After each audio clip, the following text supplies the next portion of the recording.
Cerita hari ni tadi antara sedutan drama yang mana dia mungkin kena kahwin paksa. Bila dia tengok lawa, dia jadi rela. Tapi sebab tu dia bukan kahwin paksa. Tapi 30 saat awal video tu saya nampak macam ada dekat YouTube tu ada video kahwin Fatin Hamimah Yusof macam tu juga lebih kurang dia. Oh, awak buat research? Saya buat research. Okey, baik. Kita bergurau saja dalam hari Isnin ini. Kita ceriakan lagi dengan topik yang kita rasa cukup menarik bersama dengan tetamu-tetamu kita. Kita bersama dengan Mimi Fly. Hai Mimi. Sihat. Alhamdulillah. Kazwan Zulkifli, kalau kita panggil dia Kepeng lah. Dan juga penulis motivasi kita hari ini, Dr. Tengku Asmadi, Tengku Muhammad. Terima kasih semua bersama kita pada hari ini. Paksa atau rela? Sekarang kita nak tanya. Kita nak mulakan dengan Mimi lah. Kalau melihat kepada paksa atau rela dalam bab perkahwinan ni, secara generalnya lah, Mimi rasa bagaimana untuk situasi ataupun era sekarang ni? Era sekarang ni Mimi rasa secara paksa ni hanyalah membuang masa. Okey, jujur. Kurang-kurang jujur ni. Itu opinion Mimi. Kenapa? Sebab mencari pasangan hidup ni adalah satu keputusan yang paling penting dalam hidup kita. Kita nak duduk dengan dia, makan dengan dia. Kita punya career, kalau ada problem, itulah terapis kita. Kita, macam mana kita nak keadaan rumah kita, macam mana kita nak energi rumah kita. Pasangan tu, dia kena sekali dengan kita. Kan? Orang cakap chemistry lah, mencari chemistry yang betul. Ya, jadi lepas tu, bagi Mimi bila perkahwinan ni diambil secara remeh-temeh ataupun kalau especially bila perempuan kan kita jenis nurturing kan. Yang mana-mana pun boleh macam itu tu kan. Luar, mungkin dalam hati. Tapi sebenarnya kalau kita tak tanya diri kita sendiri. Kalau kita tak tanya diri kita sendiri, kita nak yang macam mana, dan kita akan sentiasa berjumpa atau menjalinkan hubungan dengan yang tak sebenarnya sesuai dengan kita, apatah lagi dalam perkahwinan. Okey. Bagi Mimi lah. Kita gosok-gosok rata. Okey, tak apa Jazwan. Umumnya dulu Jazwan. Bukanlah, dia bukan masalah isu suka ataupun tidak, tapi kalau terpaksa kahwin dengan kerelaan, mungkin bagaimana situasi itu kalau Syazwan sendiri menghadapi? Saya tak ada pernah ada dalam situasi kena paksa kahwin. Jadi saya tak tahu rasa tu macam mana. Tapi willing kahwin, saya pun tak kahwin lagi. Okey, saya percaya simple je. Dalam hidup ni dia ada 3 benda yang tak boleh nak ubah, which is hidup, mati dan juga jodoh. Jodoh ni biasanya orang kita ambil tahu, kita rasa kita yang buat sebab kita tentukan tarikh bila. Padahal itu kerja Tuhan. Betul. Jadi saya sebenarnya terbuka untuk, kalau kata saya kena paksa kahwin, jadi saya kahwinlah. Mungkin itulah caranya saya kahwin. Okey, kejap. Tapi kalau paksa tu ialah macam paksa dengan alamatnya bukan pilihan kita. Macam tadi tu kan. Buka-buka cantik, seronoklah. Alamak. Itu saya cakap, saya percaya like 3 benda ni dia takkan boleh ubah. Betul. Kita Prinsip usaha lah. macam mana, kita cari macam mana, kita tahan macam mana, tapi kalau kata itulah benda magic datang dia. Magic dia akan jadi. Jadi kalau katalah saya tiba kahwin dengan orang yang mungkin bukan taste saya, kalau itulah caranya saya berkahwin, dan saya boleh lawan macam mana. Pemikiran yang dah Jawapan dia matang sangat ni tau. meredokan apa keputusan. Okey, kita nak tanya Dr. Asmadi sendiri. Jawapan daripada Mimi yang Mimi mungkin tak bersetuju atas kahwin paksa. Tapi Syazwan dia okey. Lebih terbuka. Lebih terbuka.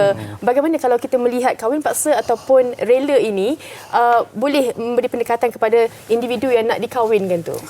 Okey, kalau kita perhatikan zaman sekarang banyak yang lebih kepada rela berbanding dengan paksa. Saya kenal ada setengah keluarga, kenapa dia paksa kahwin? Pertamanya sekali contoh macam saya. Okey, saya nama Tengku. Kan, anak perempuan pun nama Tengku. Tiba-tiba dia kahwin orang biasa. Gugur nama Tengku tu pada cucunya. Jadi, tapi pada saya benda tu tak ada kisah. Tapi bagi setengah keluarga, habis ni kita punya anak perempuan ni. Tapi nasib baik saya ada 3 orang anak lelaki yang boleh mewarisi Tengku tu sampai ke bawah. Ada keluarga yang fikir sebegitu. Ada orang paksa disebabkan harta.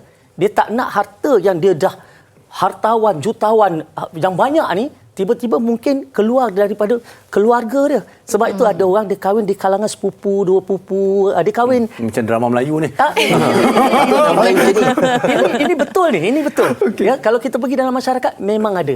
Kan? Ada orang dia kahwin tu sebab nak sekufu. Maknanya aku ni dari golongan Said, Syarifah, ahli agama, keturunan Nabi. Jadi nak kena cari. Masih ada orang yang sebegini. Jadi oleh sebab itu mungkin dalam kelompok keluarga begini mungkin masih ada yang paksa. Tetapi itu pun ramai yang dah mula anak-anak yang kemudian ni dah tak fikir dah semua tu.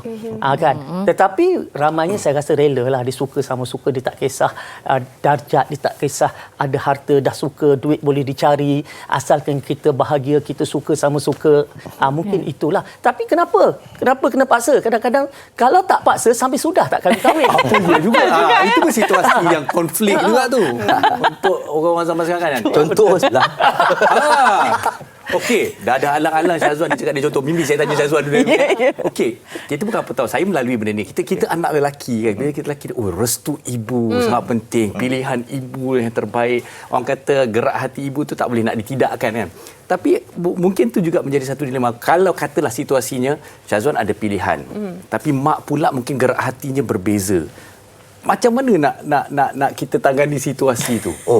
Saya ada dalam situasi macam tu. Okey. Jadi saya memang Sedang ke sekarang? Pernah. Okay. Dah settle. Okey, saya dulu saya memang kalau cari girlfriend yang memang steady, memang saya akan fikir ni kalau girlfriend boleh bawa jumpa mak. Mak sebab mak saya jenis yang ni ada tak betul ada yang jadi saya kena fikir fit dengan mak saya nak. Tapi saya kena suka dulu. Dan fikir boleh bawa jumpa mak tak. Dan contohnya saya punya bekas tunang saya ambil masa lama 4, 5 tahun, 6 tahun untuk bawa jumpa mak. Dan bila saya bawa jumpa mak tu, mak saya terus suka. Alhamdulillah. Jadi saya tahu time dia bila dah okey kot, dia fit okey kot, baru bawa jumpa mak. Dan mak saya pula kalau saya dah rasa dah bawa tu, mungkin dia tahu ada sesi saya jarang bawa perempuan dan jumpa dia. Okey. Kalau apa yang dikongsikan oleh Syazwan sendiri, orang kata memang Syazwan menekankan restu ibu itulah. Kalau orang kata kalau kita tak mengikut apa yang ibu kita suka ataupun kriteria ibu tu sendiri, kita sendiri rasa macam tak selesa nak bawa jumpa orang baru. Saya takkan ikut kriteria mak apa yang mak saya nak, tapi saya akan make sure that benda yang contohnya benda bukan mak saya bukan yang nak yang apa yang kaya ke apa tak, yang dia punya behavior dia sesuai dengan menantu kalau jadi menantu. Jadi saya akan make sure that macam tunang saya pernah fikir okey dah betul okey this is the time untuk bawa dan dan kita yakinkanlah dan restu tu. Saya rasa sebab apa tahu? Pasal dalam keluar Malaysia ni kita kena faham orang Malaysia kahwin dia bukan hanya suami isteri tahu. Keluarga dengan keluarga. Tu dia kena ngam, kalau tidak ada isu-isu pecah belah, cerai berai. Betul, sangat setuju. Tapi kan Mimi, kalau orang cakap kahwin paksa atau rela, kalau rela tu sendiri pun kita tak tahu orang kata tahap kebahagiaan, chemistry macam mana, sebab orang itulah kata dia. sebelum kahwin lain. Itulah dia. Terima kasih sangat Fatin. Itulah dia sebenarnya guys. Macam mana tu? Tadi kata tak setuju. Menerusi pengalaman Mimi lah. Melalui pengalaman Mimi dah pernah berkahwin dan bercerai. Mimi berkahwin tu atas dasar arwah bapa Mimi, dia sakit dan dia nak tengok anak perempuan pertama dia diwalikan oleh dia. Nak tengok kita bersanding. Jadi dari situ memang kita sebagai anak ni rasa pressure tu, tapi kadang-kadang kita jadi macam kita rela kan, sebab dia cuma nak kita bahagia. Itu satu parents, dia nak kita bahagia. Tapi kira macam Mimi teruskan dengan perkahwinan tu, tapi sebenarnya bila kita tak ada connection and tak bersama atas dasar cinta dan persefahaman yang betul. Apa saja yang kita buat, keputusan kita nak kahwin itu sebenarnya hanya memudaratkan diri kita dan juga keluarga kita. Sebab kita pun tak berapa sure kan. Lepas tu kita depress dari segi tu. Lepas tu kita nak patah balik daripada keputusan tu. Itulah di mana depresi itu bermula kan. Tapi kira itulah sebab kita kena go through semua. Mimi kena go through benda tu untuk Mimi belajar yang memang betul. Kalau kita nak cari pasangan hidup, itu ada satu keputusan yang sebenarnya sangat-sangat penting dalam hidup anda. Tengok kamera nampak tahu. Dia cakap kat penonton semua. Okey, sebenarnya bila cakap pasal jodoh, paksa, rela, kadang-kadang bila kita tengok dalam kehidupan ni semua pun kita tak tahu apa yang betul, apa yang salah, apa yang terbaik maupun tidak. Okey, tapi kita akan teruskan bersama dengan mereka lagi. Apa kata kita dengar dulu pendapat orang ramai tentang topik kita ni. Mereka suka kena paksa ke ataupun rela? Kita saksikan. Saya tak suka lah kahwin paksa. Walaupun kalau suami saya nak paksa anak saya, kami rasa biarlah rela. Macam mak ayah saya pun membenarkan kami kahwin dengan rela hati. Jadi saya rasa kahwin, bila kita buat wedding planner ni, kita sebagai wedding planner kita tengok kalau rela tu dia punya kemeriahan dia punya suami isteri bila bride and groom tu, kalau dekat pelamin tu dia nampak suka tu kan, lain lah. Jadi kita jangan paksa, biarlah mereka rela. Bagi saya rasa mestilah kahwin, rela. So sebab itulah orang kata menentukan kebahagiaan masa depan kita. So bila kahwin paksa ni akan efek emosi, hati. So akan ada risiko-risiko yang bakal menanti di masa depan. Kadang-kadang budak-budak ni dia tak tahu, dia tak ada masa nak jumpa ramai orang kan. So kita selalu introduce lah orang ni, orang tu. Bukanlah kita nak paksa dia, cuma kita kasih dia pilihan yang kita rasa sesuai dengan dia, dari segi background dia, dari segi family. Saya rasa bukanlah kita nak paksa, tapi kalau dia tu pilih mana yang kita rasa macam tak sesuai, tak tengok akhlak dia macam mana, kita paksalah dengan kahwin dengan pilihan yang kita buat suami isteri. Ada yang bersetuju untuk kahwin rela, dan mungkin ada persoalan, tak boleh ke kahwin paksa, tak ada ke indah selepas dipaksa tu. Mungkin kita boleh tanya kalau doktor. jawab sendiri, kalau bila perkahwinan macam mana? Saya tetap percaya kepada parents punya restu. Kalau sekiranya itu permintaan mak saya takutlah doktor, sebab lepas kita kahwin ataupun kita macam ingkar apa permintaan ibu kita lah, especially kita akan ada benda-benda yang mungkin tak sedap. Okey. Macam mana? Dia macam ni lah.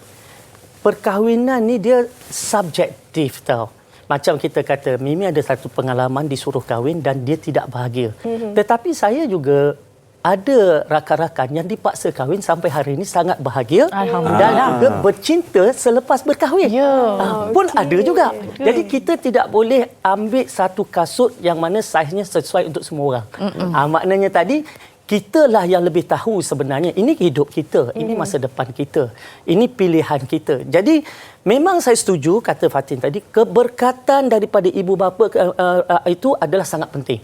Ya, maknanya dialah yang akan mengiringi perjalanan kita. Tetapi banyak juga yang kahwin pada peringkat awal, nampak bahagia, mak suka, bercerai-berai juga. Kan? Jadi kita tak boleh macam saya kata begitu. Tapi apa sebab dalam agama kita tengok adanya pertunangan. Kita walaupun kahwin, kata dipaksa kahwin, bukannya hari ini ambil aja tepi jalan ambil anak kahwin kan. Dia ada fasa. Okey, misalnya dipaksa kahwin ini, keluarga biasanya dah saling kenal kan. Oh, dia kawan sekolah saya waktu dulu, kawan baik kan. Saya nak mengakrabkan, nak berbesanlah. Dah kenal lama, mungkin keluarga dah saling kenal. Cuma mungkin anak-anak perlukan masa. Jadi bila anak-anak perlukan masa, itu gunanya fasa pertunangan. Okey, pertunangan itu untuk kita kenal. Masa tu cubalah kenal. Carilah ada tak persamaan, apa perbezaannya, apa yang aku boleh suka pada dia dan apa yang mungkin mencabar aku kalau aku berkahwin dengan dia. Jadi pertunangan itulah yang menentukan kita nak ataupun tak nak. Sama ada kita terpaksa atau rela juga akhirnya kan. Okey, macam kita tengoklah, saya sendiri pun kahwin lewat tau. Cik abang berkongsi ni kan, cerita dia berkongsi jujur je. Betul, dia akan jadi satu dilema yang macam bila nak kahwin ni kan, kawanlah dengan dia, kawanlah dengan itu. Kadang-kadang kita terasa tertekan. Tapi untuk Syazwan ni, adakah akhirnya mungkin sanggup kalah dengan tekanan ataupun tak apa, aku nak tunggu juga sampai seseorang yang aku benar-benar rela? Macam mana? Saya tak pressure langsung. Langsung tak. Which is daripada parents saya pun tak pernah pun macam bila nak kahwin. So adik saya kahwin dulu pun. Daripada kawan-kawan pun banyak, saya sekolah lelaki. Jadi kawan-kawan sekolah saya ada yang tak kahwin lagi. Jadi so kita orang tak cerita pun pasal benda-benda ni. Jadi tak ada pressure bila nak kahwin, bila tak ada. Okey, soalan menarik. Katalah dah usia macam ni, Syazwan, aku ada kawan nak kenal kakak engkau ni. Kau kawanlah dengan dia, kau tengoklah. Jadi macam mana? Pasal kadang ada orang dia memang terus menutup hati dia. Ada orang memang terbuka. Okey, tak apa, siapa nak kawan aku? Kita kawan, kita kenal. Kalau jodoh, kita jodoh. Macam mana pendirian tu? Saya gitu. Saya memang jadi gitu. Macam saya open to everyone. Open to options. Open to options. So macam like kita tak tahu, kadang-kadang orang orang tu mungkin depan ni jodoh saya kan, mungkin tak tahu, kita kan jumpa orang kita tak tahu macam mana. Saya banyak macam couple dengan orang yang bukannya daripada circle saya, mana-mana datang kan. So saya open to option lah. Saya bukan apa Fatin. Maknanya sekarang ni kalau datang jumpa jodoh daripada wanita hari ni, maknanya Syazwan kena terima kasih kat saya tau. Jual dia ni. Okey. Macam Mimi sendiri kan, macam tadi doktor ada kongsikan berkenaan dengan orang kata restu semua sekala kan. Tapi kan kalau kita sendiri, macam mana agaknya kalau Mimi, dalam situasi Mimi yang sebelum ni Mimi kongsikan, nak bawa diri untuk permulaan perkahwinan tu sendiri? Lepas tu tadi yang gelak tu tadi kenapa tu? Kita nak tahu juga. Silakan. Sebab memang kawan-kawan kita ni yang sayang kat kita, dia Sukalah nak kenang-kenangkan. Nak sentiasa nak kenang-kenangkan. Yang ni sesuai untuk you, yang ni sesuai untuk you. Tapi Mimi sekarang dalam fasa bila kita dah bercerai, Mimi rasa Mimi tengah mula betul-betul kenali diri Mimi. So memang masa awal-awal perkahwinan sangat-sangat lain. Awkward sangat. Sebab ada banyak compromise. Yang Mimi rasa it's something that Mimi sebenarnya tak sanggup, tapi Mimi kena buat sebab Mimi seorang isteri. Dia jadi macam itulah. Okay. Jadi dari situ Mimi rasa ada banyak pengorbanan yang Mimi rasa dia tak ada balance kena kan. Tapi dari situlah kita belajar siapa diri kita sebenar. Kadang-kadang bila kita masuk berkahwin, Mimi berkahwin tu umur Mimi 29. Mimi ingatkan Mimi dah ready kan. Mimi ingatkan macam okey, tapi Tuhan ni memang kerja dia work in miraculous way lah. Dia memang cara dia nak tunjuk kita macam mana kita nak grow ni adalah dia bagi kita situation yang betul-betul mencabar kan. Di mana Mimi bertanya kan, adakah hidup Mimi ni sama macam hidup mama Mimi? Yang macam adakah kita ni kena question balik lah. Kita Mimi question balik kenapa Mimi attract orang-orang yang macam ni. Atau dari situ Mimi rasa Mimi lebih fokus kepada apa yang Mimi nak, supaya Mimi tak buang masa orang bila kita jumpa kenali hati orang pun kita dah jadi diri sendiri, di mana macam this is who I am. Tak ada nak cover atau apa kan, sebab kalau kita tak jadi, kita move on. Itulah, kita dah matang lah. Jangan buang masa janganlah siapa kena paksa-paksa. Janganlah. Kalau nak cakap, kita cakap terang-terang. Betul tak? Emosi pula. Kan? Okey, doktor, kalau kita nak tengok perkataan paksa dari setuju tak kalau saya kata sebenarnya zaman sekarang ni paksa ni dah tak boleh diguna pakai, dah tak relevan. Kerana apa? Sekarang anak-anak muda boleh berkenalan secara orang kata terbuka. Kita ada Instagram, ada Facebook, dan kadang-kadang mereka merasakan pilihan mereka tu, ini aku dah tengok dah semua ni. Aku rasa ini yang terbaik. Jadi macam mana peranan mak ayah pula tu? Okey. Pertama sekali kepada anak-anak muda, kalau kita kenal orang hanya melalui sosial media, di sosial media ni orang cerita yang baik-baik ni. Okey, ini jawapan dia. Iya sangat. Ya, yang bagus-bagus. Yang semua yang buruk-buruk dia ambil kapet dia letak kat bawah dulu. Kan? Jadi sebab itu kita kena jangan terkopoh gapah, tergesa-gesa. Dan kita jangan rasa tertekan hanya kerana kita dah usia agak lanjut dah. Maka hari ni juga aku kena cari jodoh aku. Kan? Sebenarnya kadang-kadang jodoh itu kita tak jangka. Kadang-kadang kita tiba-tiba kita jumpa, kita suka. Cuma saya sarankan kepada ramai orang, saya kata cuba luaskan pergaulan kita daripada circle yang kita ada sekarang. Okay? Kalau kita seorang artis, kita hanya duduk dalam lingkungan artis, kita jumpa artis sajalah. Saya sokong sangat ni. Cuba keluar kan, terlibat dengan NGO, kerja-kerja kebajikan, kerja-kerja sosial. Lepas tu mungkin terlibat dengan aktiviti-aktiviti yang tak pernah kita libatkan. Jadi di situ kita akan jumpa lebih ramai orang dan kita akan ada option, pilihan yang lebih banyak. Jadi di situ mungkin baru kita jumpa, di sini rupanya jodoh aku. Kadang-kadang jodoh kita tu langsung tak ada kena-mengena dengan karier kita langsung. Ya, betul. Di situ mungkin bahagia dia. Syazwan jodoh dia jururawat ke, cikgu ke, kena sakit dulu masuk hospital. Jadi berkenan dengan jururawat. Betul, saya suka luaskan lingkungan orang kata sosial dan persahabatan kita lah.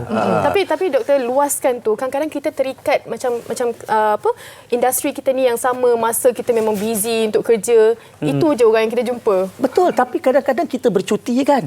Dalam bercuti, dalam rehat, dalam kita buat perkara yang lain, mungkin hanya jumpa dia 1-2 hari. Betul Tetapi sangat bila tu. ada chemistry, aku suka betul lah kat dia ni kan. Betul sangat tu. Cinta pandang pertama. Ya, kita Jodoh. pandang pertama. Oh, seronok Jodoh ya. itu misteri tau. Jodoh Ini macam kadang-kadang setuju lalu sangat. kat depan mata ni. Jadi Ya. sila tambah sikit. Mungkin Betul. Mak dapat bersetuju dengan pendapat Mimi doktor tadi. rasa kira sekarang ni more than ever kan. Mimi rely on Mimi punya hati. Kata hati Mimi kata apa. And masa tu Mimi rasa inilah penting dia sebagai seorang wanita. Kita punya intuition ni sangat kuat. Kalau kita tak pandai guna dan sayanglah. So selalunya kata hati kita akan bagi tahu kalau ini dia. Kalau Tapi kita nak kena pursue rational kan masa tu. Tak boleh emosi. Tak boleh emosi kan. Kita at least be aware. Kalau macam apa body kita rasa bila kita bercakap atau cuba mengenali seseorang tu, kita sebenarnya dah tahu dekat dalam hati ni, cuma kena selalu asah, polish kita punya intuition. Okey, bagi Syazwan ni kita nak fokus pada benda yang positif lah. Positifnya kalau paksa, positifnya juga kalau rela. Mungkin kalau Syazwan boleh. Saya rasa paksa sekarang saya rasa bukan paksa lah. Sekarang ni dia arrange lah. Kalau itu saya rasa didesak lah mungkin. Didesak. Ataupun permintaan. Permintaan mungkin. Baik dia. Baik dia ada mungkin surprise. Macam drama tadi tu. Okay. Surprise. Dan percaya pada jodoh tu. Dan jadi saya cakap tadi, kalau itu dah kerja Tuhan dan bila Tuhan dah tetapkan, dan kalau kata itu caranya saya berkahwin, saya have to work benda tu jadi supaya menjadi lah. Sebab saya rasa, saya percaya, saya percaya macam ni. Takut. Kenapa? Aku salah cakap. Saya rasa macam ni, bila dah kahwin tu is kerja Tuhan. Jadi kalau kata apa-apa jadi dengan perkahwinan tu, itu adalah kerja manusia. Jadi kalau kata apa jadi, kerja manusia. Jadi kalau kata tak jadi, bukannya salah Tuhan dah. Betul. Kita punya kerja lah. Kita punya kerja. Jadi kalau dah kena paksa dan kena work benda tu untuk supaya menjadi lah. Tak tahu macam mana, saya tak kahwin lagi. Jadi tapi kena work lah benda tu, kalau benda tu dah Saya paksa kan. suka jawapan tu. Cukup matang. Tak tengok rugi dia orang ni semua. Tapi macam apa yang dikongsikan Syazwan sebentar tadi, mungkin kita macam mana pendekatan yang kita nak terima walau dalam apa pun situasi ada manisnya dalam keadaan tu. Kita kena percaya bahawa semua orang ini sebenarnya ada kelebihan, ada kebaikan. Dan ada ketikanya bila keluarga paksa kita sebab dia tahu kita mungkin terlalu sibuk untuk mencari. Kan? Dan kalau kita terlalu sibuk untuk mencari, dia tolong carikan. Jadi oleh sebab itu, kalau kita kata terpaksa memenuhi permintaan, kita kena tanam tekad bahawa perkahwinan ini akan berakhir dengan kebahagiaan dan selama-lamanya. Jadi oleh sebab itu kita kena mula belajar mengenali. Jangan kita kata dia bukan jodoh aku, dia bukan jodoh aku, dia bukan. Apabila kita selalu berzikir dia bukan jodoh, meratib dia bukan jodoh aku, hari-hari kita cari salah dia. Jadi doa. Jadi doa dan kita cari salah dia, silap dia. Tetapi kalau kita kata inilah sebenarnya yang telah Allah tetapkan sebagai jodoh aku, maka kita cari kebaikan dia. Kecuali sememangnya ada kekurangan yang sangat nyata, yang terpaksa kita berpisah, yang tak boleh kita lawan lagi, tak boleh kita elakkan lagi. Itu lain lah. Itulah juga takdir. Cuba sedaya upaya untuk mencari bahagia apabila sudah berlakunya ijab kabul.